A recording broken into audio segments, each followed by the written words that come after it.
Hi guys, I'm Azzy, and today I want to walk you through some settings before jumping into your first games in Apex Legends. Some of these settings are personal preference that I've found from hours of comparing them with other settings. Some of these will help your game run smoother, some of them will help you as a player, and then some of these settings will give you some quality of life changes. If any of these tips help you down the line, please think of liking and subscribing to help others see this video. But let's just jump right in. So you click the game menu at the bottom right of the screen, you go to settings, and then you're on this menu. Now interact prompt style, right at the top, this setting controls the size of the information box when looking at weapons, attachments, and heals.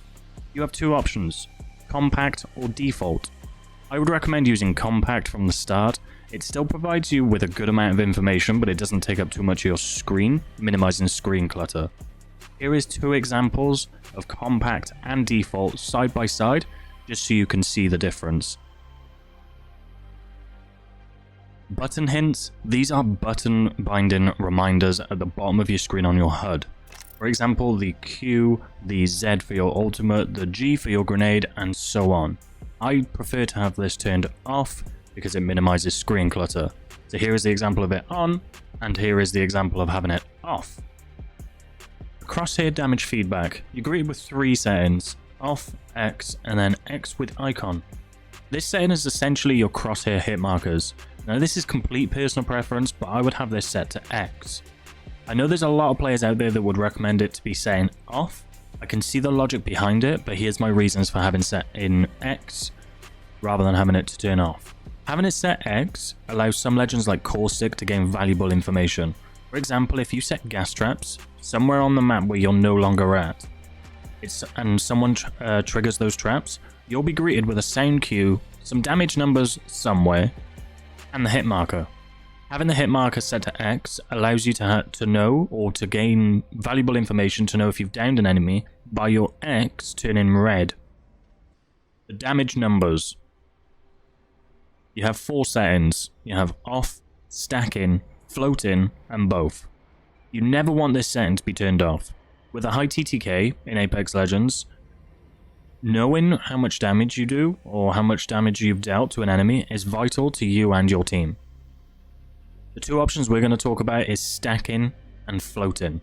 Stacking, this adds up all your damage into one number, so if you hit an enemy several times, it will give you the total damage that you dealt to that character. Floating provides information of every individual damage you deal to that enemy. So if you empty your gun on an enemy and you hit 3 or 4 shots or even more, you will see each individual shot worth of damage. So here we have the stacking on the left and the floating on the right. I would highly recommend stacking because once you've dealt a good amount of damage to an enemy, you can easily tell your teammates how much damage you've dealt. With the floating, it's not really that important because you're not going to be able to add up all those numbers very quickly during a fight. You want stacking, that's the only viable option. We're picking stacking. The next setting we're looking at is obituaries. Obituaries are basically the kill feed at the top right of your screen, allowing you to see vital information regarding fights that could be happening near you or fights that are related to you and your team. For an example, if you see one of your teammates down an enemy, that allows you to make the decision to push the enemy or pull away from the enemy because you know they're weaker than you or you know they've just downed your team. With that being said, obituaries needs to be on. So the minimap rotation, you get two options. You get on and off. On means the map rotates where you look, and off means the map is static, yet the map is always pointing up for north. I feel that having it off is vital because there's a team in front of us here, they're running north, and I could easily tell my teammates that because I looked at the minimap and I could see that they're running up. So my opinion, this should be set to off because it's nice and easy for information gathering. Next one I want to talk about is taking damage closest death box or crafting menu. Now this has got two settings, off and on, and what it means is if you're looting a death box or if you're crafting at the replicator, if you take damage with this setting turned on, then those menus will automatically close. And when this is set to off, you can craft and you can loot, and the the menu or the box doesn't disappear. Now this is vital if you're trying to get into a death box for an armor swap or some vital ammo, then setting this to off gives you the freedom of doing that. Okay, so the reticle option, you've got two options. You've got default and customize. Now with customize, once you click it, it brings you onto a new page with different examples and different backgrounds and different settings, and it allows you to change the color of your crosshair. I would recommend yellow. Now it is personal preference, but I just feel yellow sticks out very well and it never gets lost when I'm fighting teams or when I'm looking on different maps. All these settings are personal preference, but I feel that some of these settings will definitely give you a better edge at Apex Legends. Now the next tab across is mouse and keyboard.